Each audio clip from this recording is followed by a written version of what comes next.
welcome.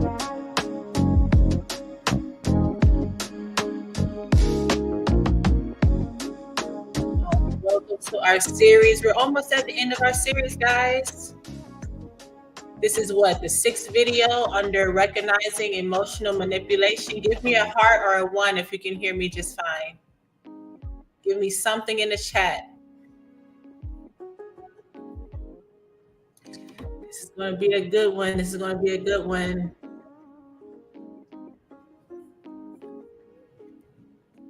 All right. Hello. So you can hear me. Okay, great. Yes. Hi. We are in for a treat because today, we are talking about, we are continuing with our series, which is titled Recognizing Emotional Manipulation. This one is a big one. This is a big one. Today we are covering gaslighting. Gaslighting. This is another one of our topics in our series.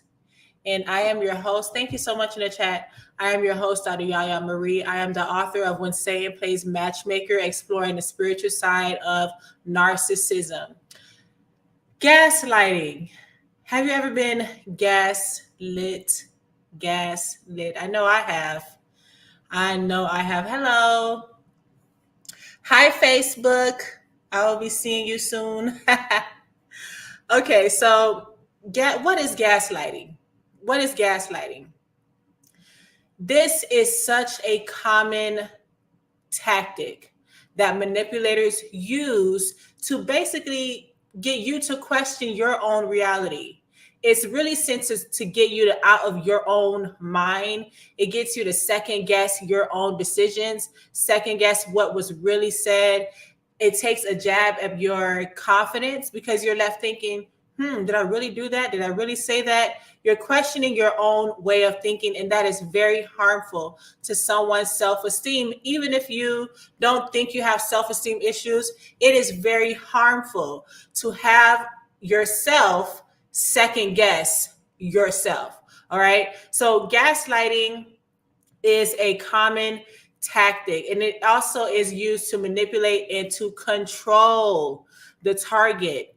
It gives doubt to people's not just reality, but memories, questioning your sanity, questioning your perception. Maybe you took it wrong. Maybe it really wasn't like that. Am I overreacting? So it gets the target, or it gets you as an individual who's going through this, it gets you to actually deny someone else's harmful behavior. Have you ever noticed how a narcissist may blame the victim for their own harmful actions? And then in turn, they kind of do the old switcheroo where they become the victim as a narcissist. And then when it's all done and said and done, you're wondering, wait, how did that just happen? How am I apologizing for things I didn't do? And how is this person a victim? It's gaslighting. It's making you question your own reality. This is toxic and it's manipulative behavior right in front of us. How many people have, when I do the live Q&As, remember how many people write in and they're saying, oh, well, he or she did this, but maybe I'm overreacting, or maybe it wasn't that bad. You can tell the person has been gaslit. They're questioning their own reality. Did this really happen? Did I really see this with your own two eyes? A lot of it is playing on your psyche and it's playing on your emotions. Are you able to get a reaction that is going to further deepen the rabbit hole? So say, for example, you are talking with the person. This is how a friend could gaslight you. This is not, it doesn't always have to be about relationships, right? So let's say you're talking to your friend and you're telling this person, oh, well, you've been going through just a rough situation with your family, or maybe you're having it rough with the relationship, whatever, you're venting and talking because you think you have a friend, right?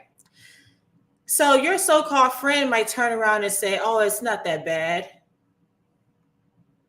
oh, maybe you're overreacting. What they're doing is something called trivializing. And this falls under the category of being gaslit, when they're taking your emotions and they're downplaying them, so it will seem as if you are the one that's being too sensitive. You are the one that's being overly dramatic.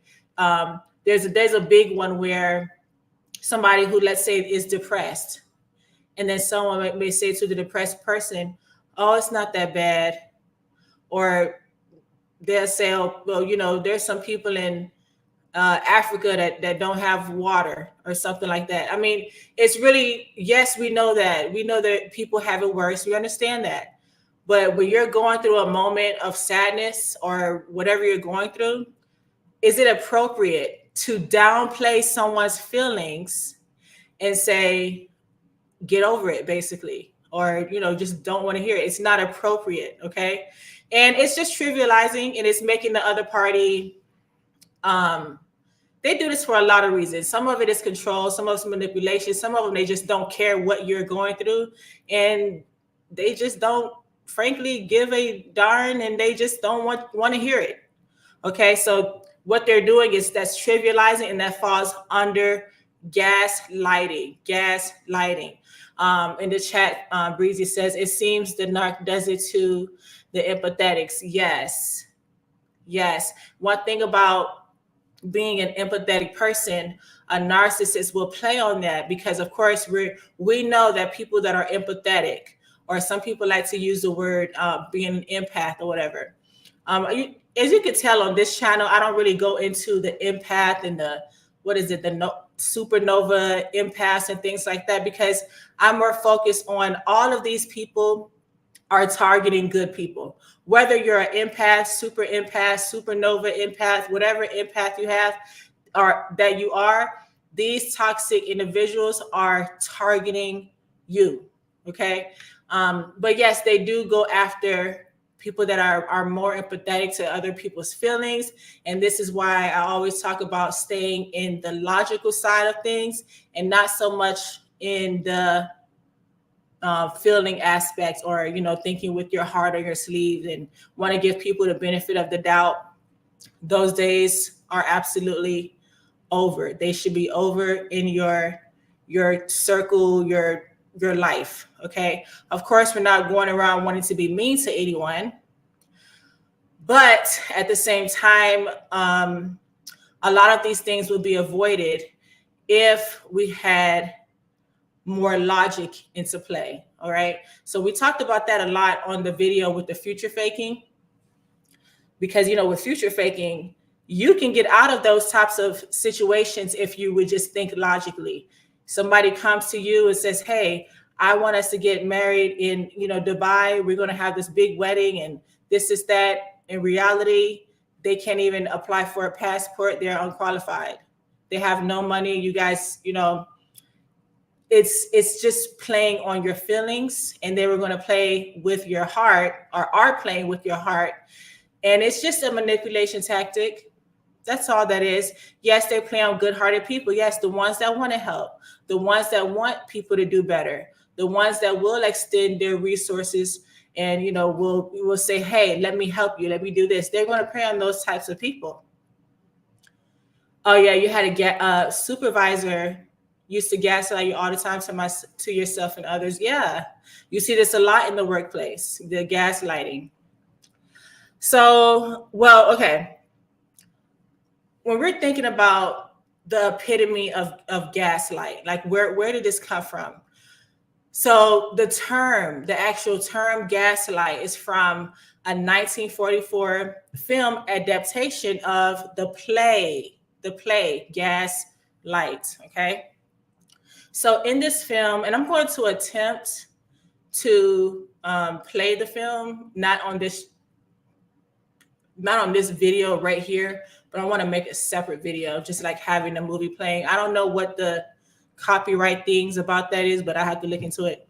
But okay, in the movie that is adapted by, from the play, a husband who is basically a con artist is attempting to convince his wife that she's going insane. Okay. And how is he doing this? He starts to manipulate her surroundings and then blames her for it. And he starts making her doubt her own perception. Okay. So this is how we got the term gaslight, and it is from the movie Gaslight. Mind you, there's different ways that someone could be gaslit, right? So there we have the situation that I gave you with the friend, or there's also situations like, let's say this is a one-on-one gaslighting situation. For example, you are regular day, let's say the narcissist gives you the silent treatment, which is another manipulation tactic in this series. Okay, go back and listen to that video. So when things cool down and everybody's normal again, you may say, hey, what was wrong with you? What happened? And they'll say, what are you talking about? I was fine. But you know they were ignoring you for hours, possibly weeks. They gave you the cold shoulder. I mean, it was just obvious. Everybody saw it. What do they say? What are you talking about? I never did that. Or they may say, let's say you're telling someone or you're telling the other party just basically how you feel, no attitude, no cursing or anything like that. They'll come to you and say, oh, you cursed me out. No, you did it. And you know you did it. Do you see there's a way that you're going to have to reevaluate what was reality with gaslighting. And it's really toxic because now you're evaluating what was said, what was done, where you went wrong. And it gets to the point where you're like, man, should I start writing everything down that I say to people? Because it's that prevalent. What's another example? Oh yeah, Breezy says, yes, I read about this movie. Yeah, I'm going to try to actually play the movie here. And then if they hit me with the copyright claim and stuff like that, I just deal with it as it goes. I don't know if that would hurt the channel. I don't know. I'm going to have to look into it. Okay. Yeah, I'm definitely, I want people to sit and watch it because, yeah, it would be awesome. It would be awesome if we could all just sit and watch it together. I'm thinking about starting a group where we can all do this because certain things that I talk about, YouTube doesn't like it. Like when I have the series about the serpent seed and the series about just living in the best spirit, okay, so to speak, and being the best version of you. Yeah, YouTube doesn't like when I start saying to the public that all of these people that we meet, all of them are not human. All of them are not good people. Some of them are people being, they're hosting spirits in different bodies. So when I started really actually doing the things that I want with this channel, the powers that be just started making my views less, not recommending me to different avenues. So what I'm trying to do now is I want, of course, I'm calling on the public because every time you like and share, and every time you share this information, it triggers something where it could be pushed out more. It's just so crazy because when I came out, I was talking more just about, I started these videos with the children, right? Children and disabilities and, personality disorders, emotional behavior disorders, things like that. That was no problem. Then more of the narcissism content, that was no problem. Then when I started connecting the link between the spiritual world and narcissism, then, okay, now you're talking too much and we're not going to push all your videos. So it's really disheartening and it's really strange. It's odd, but I know why, because they don't want this information to get out. Once you start saying this is a spiritual matter, this is why I have a lot of my stuff on my podcast on Spotify. All right. Also, if you're going on my page, just one You guys, come on, you got to help me out here, y'all. If you're on my page and you see under podcasts, there's 3 videos, 3 base videos. One of them is like evil will never leave the narcissist, and the real reason why you're meeting the same person over and over and over again. Those are the core videos of what this channel is about. Hi, my miracle. Hello, how you doing? Those are like the core videos, and if everyone could just take a listen, and you can see why they're not pushing out as much as what other people are doing, because this goes deep. It goes deep. Spirits, familiar spirits, demonic spirits are setting up relationships, and they're getting people to think they belong together while they don't. How are they setting up these relationships? They're bringing out these little coincidences that one time you could see. There was one instance where one party kept seeing the number is 444, 444. Then another party, the opposite person, kept saying the same numbers. What do you guys have in common? Those numbers. And you think, oh, this is a coincidence. We belong together. I talked about my story, how I kept seeing the initials of the other party on the back of license plates. There's a lot of people that, from just in talking, and that are familiar with the work that I do and what, everything that I explained in the book, was Say in Place Matchmaker, which is the base of what this is about, how they were convinced that this person was their partner. Soon as they got married, soon as they got in a relationship, it was like a complete 180. Demonic manifestations, and they were tied to actual spirits. They were tied to actual demonic spirits just by being linked or just by being partnered with a certain person. So yes, this work on this channel, it goes extremely deep, and YouTube is not pushing it out. Okay, I'm going to get back on track. Guys. So when we're dealing with gaslighting, how do you deal with it? Once you figure out, okay, I'm being gaslit here, and it's time now that, okay, I know I said what I said. I didn't have an attitude. I wasn't being mean. This person is making it up. How do you deal with that? Well, number one, you are not to second guess yourself. Do not second guess yourself. This is where the doubt comes in. And Breezy says, I'm dealt with these types of behaviors by a family member. Yes, it's not just relationships, guys. This goes across the board. Family, friends. I gave you the example with the friends gaslighting you. Co-workers gaslighting. Okay, you see this a lot, with people. They don't want to take accountability. So what do? They're going to put it on you. These types of people are not going to come back and say, you know what, I'm sorry, or my bad. You don't even have to say sorry anymore.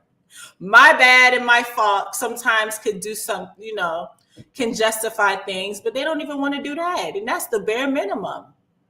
What do? They gaslight you, and they say, I never did that. You're making it up. You're the crazy one. You have the problem. Or they will hit you off this one. Let's say you have a mental illness. Are you okay? Did you take your medicine today? Come on now. How inappropriate and how just disgustingly rude and foul is that? Does everybody understand this? Come on. Has everybody been through that, or is it? Yeah.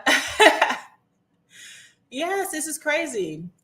All right. So when you're finding yourself feeling the need to record things that you say, to say, you know what, maybe I need to set up cameras this is how you know it's getting really bad.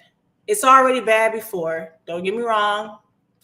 But when you feel the need to have to prove every single thing and document every single thing that you say, not what the narcissist is doing in this instance, because you already know how I talk about how you have to record things. Yes, we know that. But in this instance where you have to record your own words to make sure that you said it, that's bad. That's the cherry on top. And of course, it's already bad to be gaslit, but when you have to go to those extreme measures, and I did have a person tell me that they had to do that in their own marriage. They had to write down and secretly record conversations, because every conversation that they had with the narcissistic partner, they would come back and say, you didn't say it like that, or you never said that, or I never said that. It was a constant gaslight. Can you imagine being gaslit every day, every hour? Do you know what that does to your psyche? It turns it into scrambled eggs. Yup. No, it's just horrible. And it does something to your self-esteem, honestly. It gets you to second guess yourself. It breaks you down. It breaks you down. And your self-esteem gets so low that you don't even think you can leave, because you're like, maybe I'm the problem and maybe I'm the one that is crazy. Maybe I should be grateful that I'm in a relationship. You see what I'm saying? It's a snowball effect. So this is a manipulation tactic that everyone should recognize. Okay. So this is what number is this in our series? Is this number 6 in the series, guys? We're moving on up there. There's only about 2 more. So this is all, if you're going on my page, look for this series. These videos are all back to back. We got the silent treatment on there. The let's just be friends or something like that. What was another? Now this is gaslighting. The next one that we're doing is, I have to go back and see. But yeah, just these are all in one area for, just makes it easier for everybody. Okay. So the next one is the submit to me. Yes. Yeah, I think we are number 6.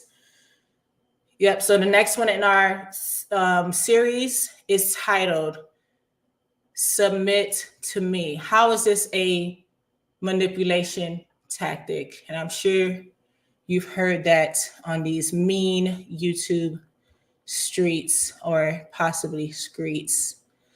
All righty. I love each and every one of you, and I thank you. Oh yes, go ahead, Breezy. Breezy says yes, it's a horrible feeling, and if you have a question, feel free. If anyone else that has a question too.